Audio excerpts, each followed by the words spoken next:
दूसरे के पाप को सुनना है तो पर अग सुनई सहस दस काना। सहस्त्र बाहु अर्जुन थे, वो भगवान की कथा जो है 1000 कानों से सुनते थे। 1000 कानों की शक्ति उनको मिल गई थी भगवान की कथा सुनने के लिए। और दुष्ट व्यक्ति दूसरे की निंदा कैसे सुनता है? 1000 कान की शक्ति उसके पास आ जाती, दूसरे की ऐसी निंदा सुनता है। निंदा व्यक्ति को कभी नहीं सुननी चाहिए। जो व्यक्ति निंदा सुनता है या निंदा करता है वो दूसरे के पाप को ही भक्षण करता है। इसलिए कभी निंदा नहीं करनी चाहिए। निंदा से व्यक्ति खत्म हो जाता है। अच्छा, एक कहानी सुनाऊं आपको। निंदा से व्यक्ति जो है सूख जाता है। एक बार क्या हुआ कि एक राजा था, किसी देश का राजा, और राजा के जो कान थे वो बकरे के जैसे थे, लंबे लंबे कान। तो राजा जो है हर समय अपने सिर पर ऐसे कपड़ा बांध देता था ताकि किसी को पता न चले कि राजा के कान बकरे जैसे हैं। और अब कब तक बांधे? जिस समय वो नाई से बाल बनवाता उस दिन खोलना पड़ता उसको। तो एक दिन जो है वो नाई के पास गया और जैसे राजा ने अपना कपड़ा खोला तो वो कान ऐसे लटक गए, लंबे लंबे थे बकरे जैसे। अब नाई को बड़ी हंसी आ गई। राजा कहता है, बेटा हंस ले, अभी पहले बाल बनाओ उसके बाद तेरी गर्दन साफ। तो वो मार देता था या जेल खाने में बंद कर देता था नाई। तो एक बार जो है वो एक नाई के पास गया, उसका नाम था बॉम्बे हजाम। क्या नाम था? बॉम्बे हजाम। अब जैसे राजा ने अपना कपड़ा खोला तो राजा के कान लटके और बॉम्बे हजाम को भयंकर हंसी आई। इतना हंसा कि अपने को रोक ही नहीं पाया। राजा कहता है, कोई बात नहीं, तो पहले बाल तो बना। जैसे उसने बाल बनाया तो राजा कहता है कि अब तेरी गर्दन हुई। बॉम्बे हजाम रोने लग गया कि महाराज मेरे छोटे छोटे बच्चे हैं, उनको कौन पालेगा, आप मेरे को छोड़ दो। मैं कभी आपकी बात किसी से नहीं कहूंगा। लेकिन बात तो ऐसी होती है कि तुरंत पता लगी जाती है। महाराज मैं किसी से नहीं कहूंगा। तो राजा कहता है कि देखो, जिस दिन मेरी बात किसी को पता लगी उसी दिन तेरा गला उड़ा। बोले ठीक है महाराज। राजा ने छोड़ दिया उसको, कोई बात नहीं, बेचारा इसका परिवार है। अब वो जैसे घर गया तो बहुत हंसने लग गया। उसकी मैया ने पूछा कि बेटा क्या बात है? तो बताया नहीं, क्योंकि उसे पता था कि बताऊंगा तो गर्दन गई। अब शाम का समय हुआ, भोजन का समय, तो वो भोजन खाए तो भोजन नीचे ही ना उतरे। कुछ लोगों की आदत होती है कि जब तक वो बात बताई नहीं तब तक भोजन हजम नहीं होता है, तो नीचे ना उतरे भोजन। मैया ने कहा, बेटा ये तो गड़बड़ हो गई, तू ऐसा कर मुझे बता दे। बोले नहीं मैया, बताऊंगा नहीं। 2 दिन बीत गए, उसका भोजन ही पाचन न हो, नीचे न उतरे भोजन। तो मैया ने कहा कि ऐसा कर कि तू इस जंगल के पार चले जा, वहां जंगल है, वहां जंगल में तू इस बात को बोल दे ताकि तेरा जो सिर है वो थोड़ा हल्का हो जाए। तो बॉम्बे हजाम जो है पार गया, गंगा के पार एक जंगल था, वहां पर लंबे लंबे वृक्ष थे। तो वहां पर पहले तो वो खूब हंसा और वहां पर जोर से कहने लगे, राजा के कान बकरे जैसे, राजा के कान बकरे जैसे। खूब हंसा और खूब गाता। अब शाम को आया तो बढ़िया भोजन खाया उसने। दूसरे दिन फिर चला गया, उसका रूटीन ही बन गया। वहां जाता और वहां खूब हंसता और ये कहता, राजा के कान बकरे जैसे, राजा के कान बकरे जैसे। स्थिति ऐसी हुई कि वहां के जो वृक्ष थे वो सब सूख गए राजा की निंदा सुन सुन कर। और उन वृक्षों से जो है वाद्य यंत्र जो बनाते हैं, तबला, हारमोनियम, लकड़ी से ही बनता है। तो उन्हीं वृक्षों से जो है कलाकार लोगों ने वाद्य यंत्र बनाए और उन्हीं कलाकारों को जो है राजा ने अपने सभा में बुलाया, समाज गायन के लिए, संगीत गाने के लिए, भजन कीर्तन के लिए। अब जैसे उन संगीत आचार्यों को बुलाया तो वो हारमोनियम बजाने वाला था, उसने हारमोनियम बजाया। तो हारमोनियम जब बजाते तो उसमें निकलते हैं सा रे गा मा पा धा नी सा, लेकिन उस हारमोनियम में कुछ और ही निकला। जैसे हारमोनियम वाले ने हारमोनियम बजाया तो हारमोनियम कहता है राजा के कान बकरे जैसे, राजा के कान बकरे जैसे, क्योंकि उन लकड़ियों ने जो है राजा की निंदा ही सुनी। राजा के कान बकरे जैसे, राजा के कान। अब जो मजीरा बजाने वाला होता है, जैसे उसने मजीरा बजाया तो मजीरे से आवाज निकली, तुम्हें किन्होंने बताया, तुम्हें किन्होंने बताया, तुम्हें किन्होंने बताया। हारमोनियम से आवाज निकली, राजा के कान बकरे जैसे, राजा के कान बकरे जैसे। मजीरा बोले, तुम्हें किन्होंने बताया, तुम्हें किन्होंने बताया। तब तक तबले वाले ने बजाया। अब तबले से जब आवाज निकलती तो उसमें निकली धा धूम धा, और उसमें ऐसा नहीं निकला, उसमें निकला बॉम्बे हजाम, बॉम्बे हजाम, बॉम्बे हजाम। तो ऐसी स्थिति बन जाती है। इसलिए व्यक्ति को कभी भी निंदा नहीं करनी चाहिए, क्योंकि व्यक्ति की जब आदत बन जाती निंदा सुनने की तो वो हर समय दूसरे के छिद्र को ही देखता है, हर समय दूसरे की कमी को देखता है। इसलिए कमी देखना बंद करो और अच्छाई देखो।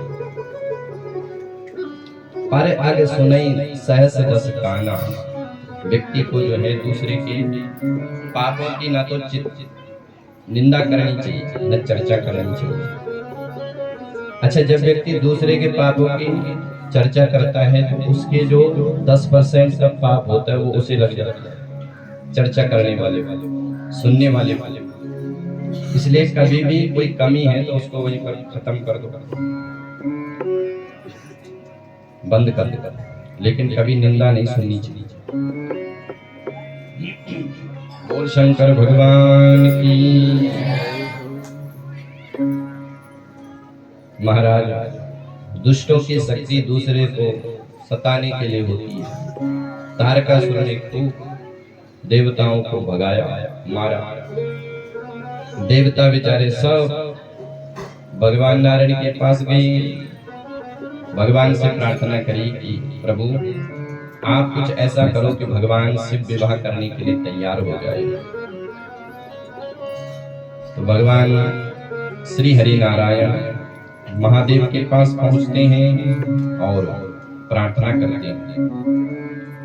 महादेव प्रार्थयामो गिरिजा प्राणयात्मा, पाणी गृहिण महर बंधु लोकानां स्वस्तयीमरः। हे महादेव, आप विवाह करने के लिए तैयार हो जाओ।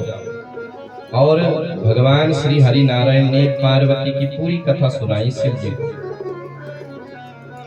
गिरिजा कर चरित्र सुनावा, पूरी कथा सुनाई। अच्छा, जिन पार्वती ने, जिन सती ने राम की कथा नहीं सुनी, राम जी ने उन्हीं की कथा जो है शिव जी को सुनाई। पार्वती कर जन्म की कथा, पूरी बाल लीलाएं सब सुनाई। और भगवान विष्णु कहते हैं कि हे शिव, हे महादेव, मैं आपसे प्रार्थना कर रहा हूं, विनती कर रहा हूं। अब विनती मम सुनो शिव, जो मोह पर निज ने हो, जाय विवाहो शैल जही, यह मोहि मांगे हूं देव। अच्छा, इस दोहे में जो है भगवान नारायण और शिव के 3 संबंध का दर्शन होता है। क्या क्या? बोले सबसे पहले भगवान कहते कि अब विनती मम सुनो शिव। तो विनती किससे की जाती है? जो हमारे बड़े बड़े इष्ट होते हैं। तो भगवान नारायण शिव को अपना इष्ट मानते हैं। दूसरा, जो मोह पर निज ने, यदि जो मुझ पर प्रेम है तो प्रेम किस पर होता है? जो समान का व्यक्ति होता है, मित्र होता है, वो आपस में प्रेम होता है। और जाय विवाह शैलजा, जाओ शैलजा के साथ विवाह करो। आदेश का स्वर है, तो आदेश किसको दिया जाता है? जो सेवक होता है। तो भगवान नारायण और शिव के 3 संबंध है, सेवक, मित्र और स्वामी। एक दूसरे के मित्र हैं, एक दूसरे के सखा हैं, एक दूसरे के स्वामी हैं। शिव अपना स्वामी नारायण को मानते हैं, नारायण अपना स्वामी शिव को मानते हैं। तो एक दूसरे के जो है मित्र भी हैं, सेवक भी है, स्वामी भी है। सेवक सखा सियप यकी। महादेव कहते हैं कि नारायण, अब आप कह रहे हैं यद्यपि विवाह करने से तो व्यक्ति बंधन में चला जाता है। भगवान शिव कहते हैं कि कामो ही नरका ये वहाँ, विवाह के बाद व्यक्ति बंधन में चला जाता है। वास्तव में व्यक्ति विवाह के बाद क्या बंधन में जाता है? ऐसा नहीं है। कई लोगों को हमने शिकायत सुनी कि महाराज विवाह तो बंधन है। ऐसा नहीं है। बंधन का कारण हमारा मन है। मन एवं मनुष्याणाम कारणम बंध मोक्ष। किसी ने हमको बांध थोड़ी रखा है, लेकिन हमारे मन ने जो है अपने को बंधा हुआ मान लिया कि हम बंधे हैं, घर में बंधे हैं, पत्नी में बंधे हैं। कोई व्यक्ति तो घर में रह करके भी भगवान का भजन कर सकता है, और कोई व्यक्ति जंगल में रह करके भी संसार का चिंतन करता है।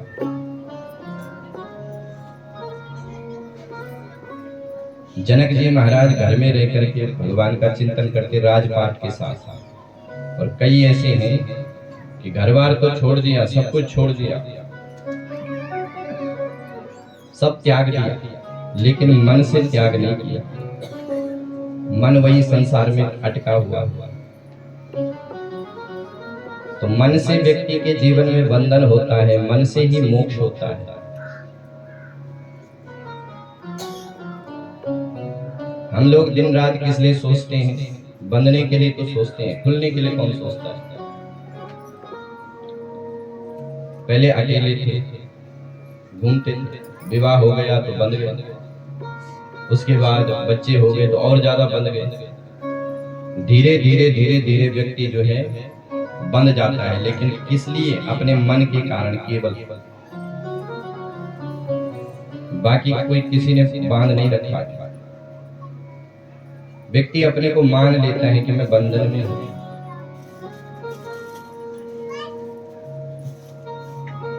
इंद्रियां अगर चंचल है तो जंगल में रह करके भी व्यक्ति संसार का चिंतन करता है, और इंद्रियां अगर हमारी बस में है तो व्यक्ति घर में रह करके भी भगवान का भजन कर सकता है।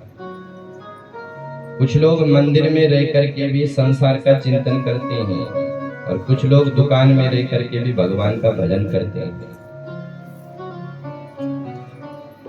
ये केवल मन का ही खेल है।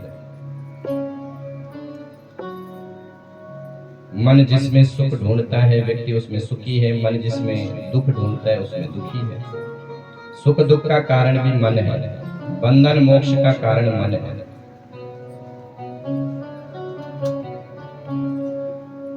एक बार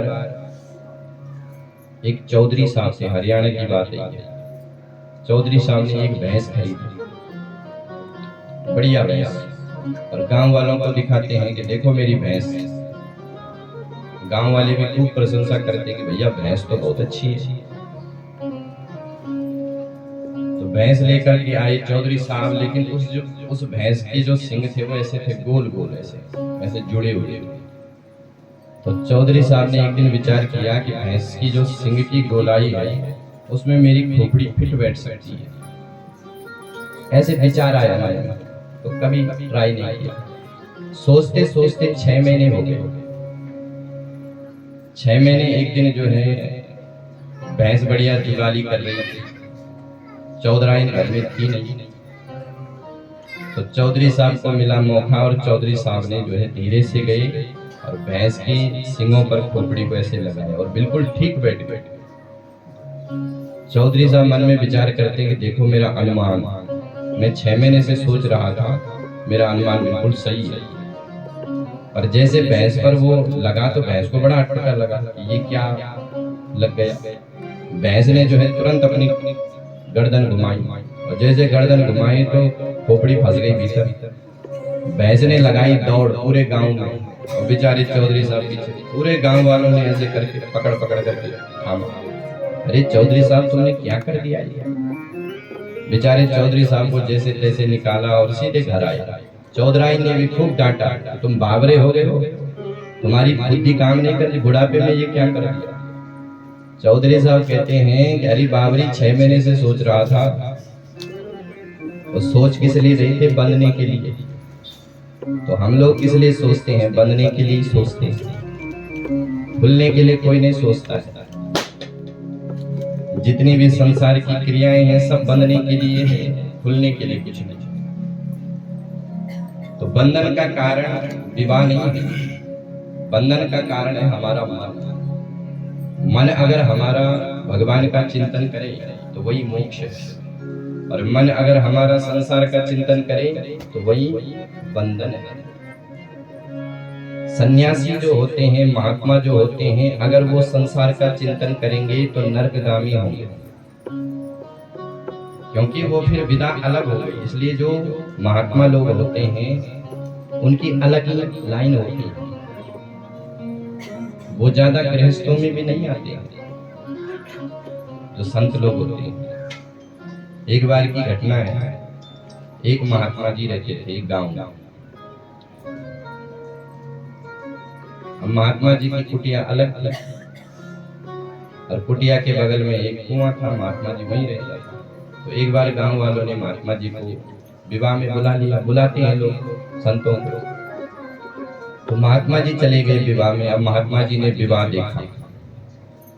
वैसे देवी भागवत में लिखा हुआ है कि मांगलिक कार्यों में जो है सन्यासी का आना वर्जित है, ऐसा लिखा हुआ है।